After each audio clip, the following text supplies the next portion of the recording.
안녕하세요. 인지심리학자 이국희 교수입니다. 오늘은 정서 범주화, 이모션 카테고라이제이션 이것에 대해서 한번 얘기해 볼게요. 우리는 일상에서 굉장히 다양한 정서를 경험하죠. 기쁨, 즐거움, 신나, 흥미진진함 이런 긍정적인 좋은 정서 보통 이렇게 얘기하는 이런 걸 경험하는가 하면은 때로 슬픔, 걱정, 근심, 분노, 낙심 이런 부정적인 정서를 경험할 때도 있습니다. 물론 이런 다양한 정서 중에는 언어로 표현하기 힘든 것들도 많아요. 그냥 좀 좋은 정서를 경험했어, 나쁜 정서를 경험했어. 이거를 그냥 알 뿐인 것도 있어요. 이렇게 말로 표현하기는 참 힘든 것들도 많이 있죠. 그래서 이 뭔가 경험했다는 건 알겠는데 경험했기 때문에 배가 근질근질한데 말로 표현하자니 막 이 머리도 좀 복잡하고 어떻게 말로 표현할지 잘 모르겠을 때도 많이 있습니다. 그러니까 뭔가 이름을 붙이고 싶은데 애매모호한 거죠. 그래서 정서는요, 인간이 말할 수 있는 것보다 더 많이 알고 있다. 이게 이제 마이클 폴란이라는 학자가 얘기한 폴란의 역설이라는 거거든요. 인공지능 개발하고도 이게 관련이 있는 말이에요. 예. 인공지능이라는 게 뭔가요? 인간처럼 생각하는 어떤 기계를 만들고 싶은 거잖아요. 근데 인간처럼 생각하는 기계를 만들기 위해서 처음에는 인간이 뭔가 지식을 언어로 표현하니까 언어적인 지식을, 논리적인 지식을, 수학적인 지식을 막 줬단 말이에요. 근데 그렇게 만든 어떤 기계가 정말 인간처럼 행동하느냐? 그게 아닌 거예요. 예. 그래서 이제 나중에 깨닫게 됐죠. 인공지능 어떤 그런 인간처럼 생각하는 기계를 만들 수 있는 사람들이 깨닫게 됐죠. 인간이 사실 말할 수 있는 것보다 말할 수 없는 것들을 더 많이 알고 있구나. 그러니까 말할 수 있는 거, 이거 언어적 지식이라고 하거든요. 이런 언어적 지식보다 말할 수 없는 거, 암묵적 지식, 비언어적 지식, 말로 표현할 수 없는 이런 지식들이 더 많구나, 인간에게는. 그리고 그 중에 대표적인 거 하나가 바로 정서죠. 그래서 이런 정서라는 부분은요, 말로 할 수 있는 것보다 말로 할 수 없는 게 더 많은 폴란의 역설이 잘 들어맞는 그런 영역입니다. 분명히 다양한 정서가 있는데 말로 표현하다니 그냥 기분 좋아, 아니 기분 나빠 이렇게 끝날 때가 많은 거예요. 자, 근데 여러분 이 사실 알고 계세요? 다양한 정서를요, 언어적으로 잘 표현하는 사람들이 있어요. 예. 물론 이게 굉장히 어려운 일이죠. 폴라니의 역설이라는 것이 잘 적용되는 영역이라는 것 자체가 말로 표현하는 게 어렵다는 뜻이죠. 근데 자신의 정서를 잘 파악해서 자신이 지금 경험한 이 정서의 정체가 뭔지를 잘 파악해서 언어적으로 잘 표현하는 사람들이 의외로 있습니다. 내가 지금 되게 뿌듯하다 이런 표현도 쓰죠. 내가 아마 충만하다. 그리고 어떤 이게 종교 관련된 행사 많이 하시는 분들은 충만하다 이런 표현도 많이 써요. 내가 지금 되게 감사하다. 내가 약간 지금 흥분했구나. 내가 약간 몰입하고 있구나. 내가 지금 흥미진진했던 것 같아. 이렇게 다양한 긍정적인 정서들을 표현하는 말을 잘 나타내는가 하면 내가 지금 슬프구나. 내가 지금 피곤하구나. 내가 지금 화났구나. 내가 지금 짜증이 났구나. 내가 지금 걱정이 많아. 내가 지금 좀 예민해. 내가 지금 불안해. 내가 지금 약간 우유부단한 것 같아. 이런 부정적 정서들에 대해서도 이런 언어를 적절하게 구사하면서 표현하는 사람들이 있습니다. 누군가는 그냥 나 기분 좋아. 나 그냥 기분 나빠. 이렇게 끝내는 것들을 이렇게 다양한 언어를 표현하는 사람들이 있어요. 좀 신기하죠.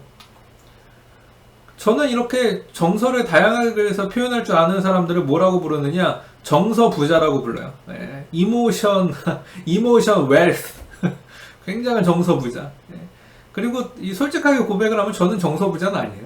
정서 부자는 아닙니다. 그냥 이제부터는 이론적으로 제가 알고 있는 내용을 여러분들에게 좀 소개하면서 저도 이런 정서 부자가 되어보고자 좀 노력을 해보려고요. 근데 이제 제가 가끔 이런 말 하면은 그냥 살던 대로 살면 돼. 이제 그냥 기분 좋아, 기분 나빠 이렇게 하면 되지. 이렇게 긍정 정서의 다양한 표현들 다 알아가지고 정서 부자가 되려고 노력할 필요가 있냐? 이렇게 물으시는 분들도 있습니다.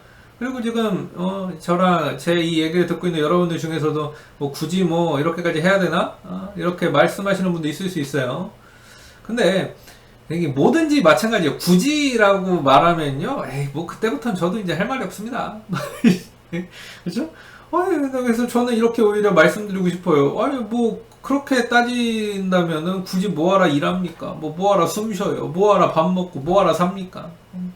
그러니까 굳이라는 말을 쓸 때가 있지만 굳이라는 이런 냉소적인 태도는요, 사실 우리 인생에 별로 도움이 되지 않아요. 이런 냉소적인 태도를 가지지 않으셨으면 좋겠어요. 그러니까 정서 부자가 되는 것도 마찬가지입니다. 굳이 왜 정서의 다양한 표현을 알아서 그걸 표현해야 되냐?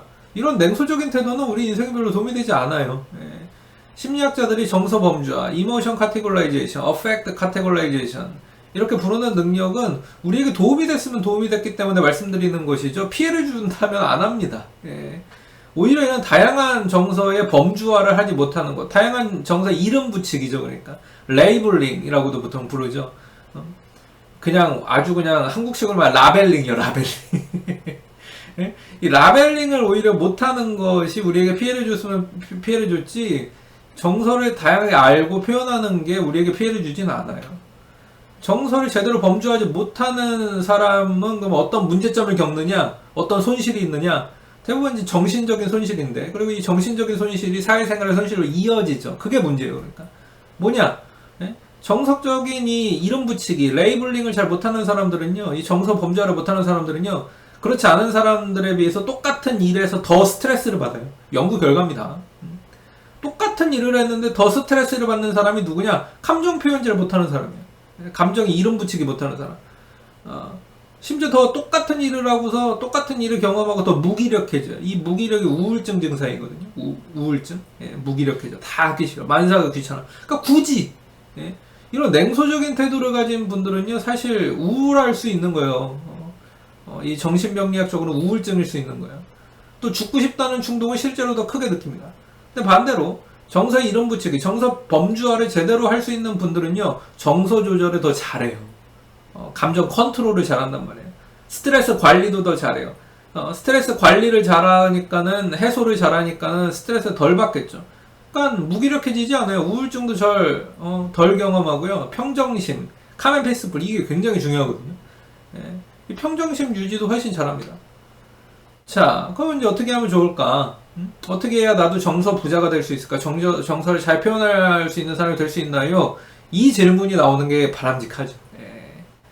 그리고 요것에 대한 이제 답을 드릴 텐데, 일단요, 모르는 상태에서는 정서를 표현하는 이런 형용사들을 잘 몰라서는 표현력이 약한 거죠. 그러니까 표현력이 약해서는 어렵겠죠, 표현하기가. 그러니까 일단 이 표현력을 기르는 게 좋아요.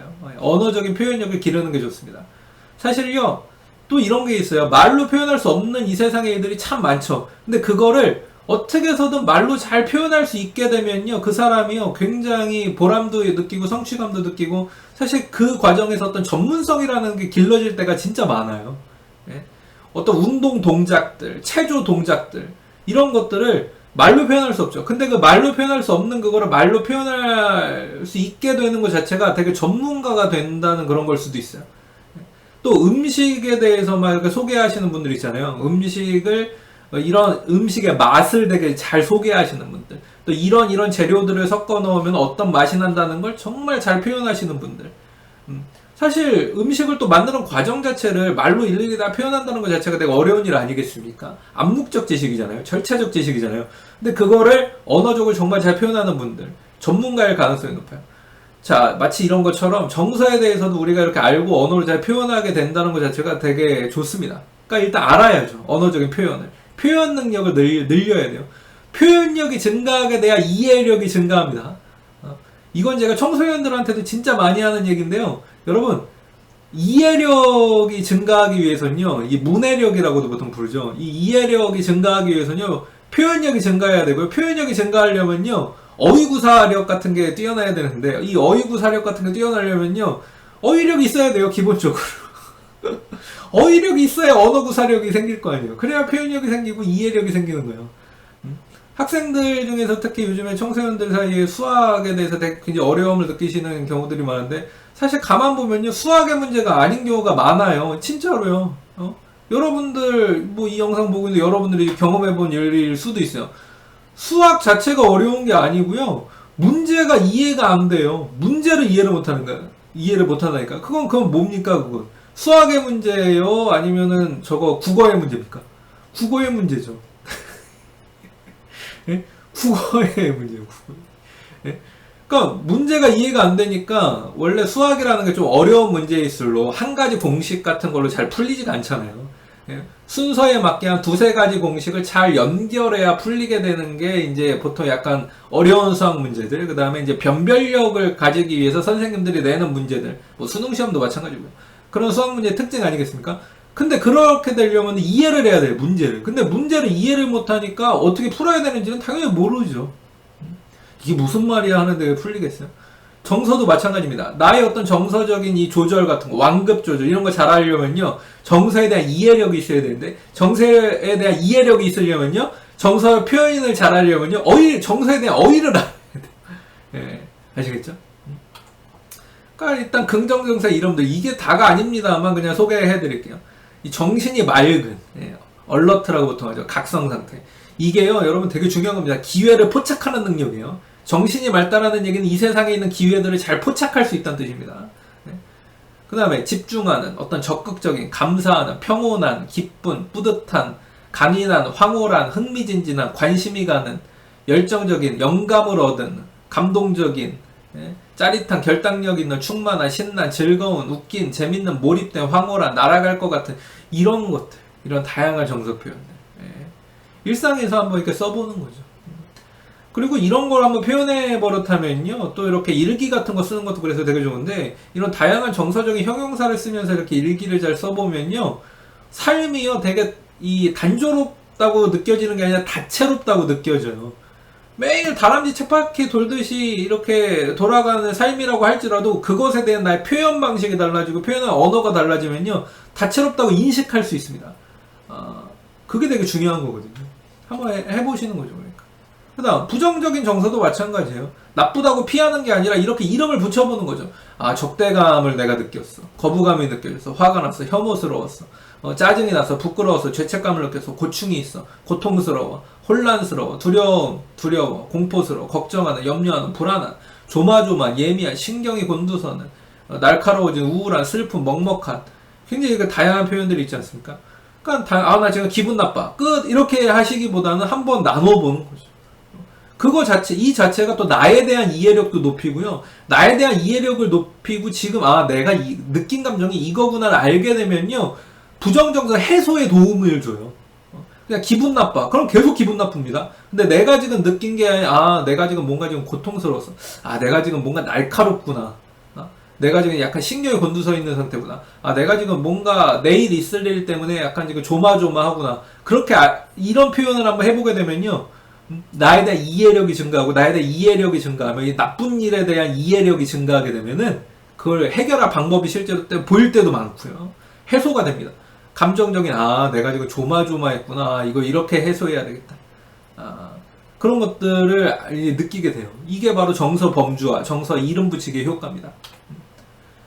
어떠세요? 평소에 이런 다양한 정서 표현들을 사용해 보셨나요? 꼭 다른 사람들에게 이런 말 할 필요는 없습니다. 다만 여러분 스스로 여러분의 머릿속에서 이런 다양한 정서 이름들이 나타나는 게 좋다는 거예요. 다른 사람 신경 쓸 필요 없이. 자, 익숙하지 않을 수 있죠. 이해해요. 저도 아까 연습 중이라고 말씀드렸잖아요. 저도 않아요. 저도 정서 부자는 아니에요. 저도 연습하고 계속 노력하는 사람입니다. 그래서 연습이 필요한 거죠. 그래서 약간의 노력이 필요하죠. 일단 이런 평소에 어떤 정서가 느껴지기 시작할 때 잠깐 멈춰서 내 정서의 정체를 파악하는 시간을 가져보세요. 긍정적이든 부정적이든 내 정서의 구체적인 이름을 한번 붙여보시고 어디서 온 정서인지를 생각하는 활동을 한번 해보는 거죠. 내 삶의 속도를 잠깐 늦추고 정서를 음미해 본다. 영어로는 이게 세이볼링이라고 하는 개념인데, 음미해 본다, 그렇게 생각하셔도 좋겠습니다. 특히 부정정서일 때 꼭 해보세요. 부정정서의 이름은 무엇이고 어디서 온 건지 파악하는 게 좋습니다. 이런 부정정서의 정체를 파악한다, 이런 활동들을 한번 해보시면은 스트레스를 줄일 수 있고 스트레스의 원인을 찾고 제거하는 데 도움을 주니까요. 또 부정적인 정체를 알면은 대응할 수 있는 방법도 나올 수 있고, 그래서 내가 경험한 정서를 풍부하게 담은 일기를 써보시는 것도 권장합니다. 하루를 마무리하면서 시간대별로 경험을 한번 기록하고 그때 느낀 정서를 메모해보세요. 그게 부정정서라면 어떻게 하면 이 정서를 느끼지 않을 수 있었을까? 이것도 한번 생각해보는 거죠. 이런 과정을 통해서, 이런 내 삶을 한번 음미해보는 과정을 통해서 여러분의 스트레스도 줄여지고 사회생활의 활력도 더해질 수 있을 겁니다. 심리학자들이 이런 걸 일상 재구성법이라고요. 내 일상을 한번 재구성해보는 거죠. 어제 있었던 일, 재구성해보는 거예요. 내 삶의 재구성. Day Reconstruction Method. 그래서 DRM 이렇게 보통 줄여서 얘기하거든요. 이것도 한번 시도해볼 만한 가치가 있습니다. 네, 오늘 이렇게 정서 이름 붙이기, 정서 범죄에 대해서 얘기해봤고요. 지금까지 인지심리학자 이국희 교수였습니다. 감사합니다.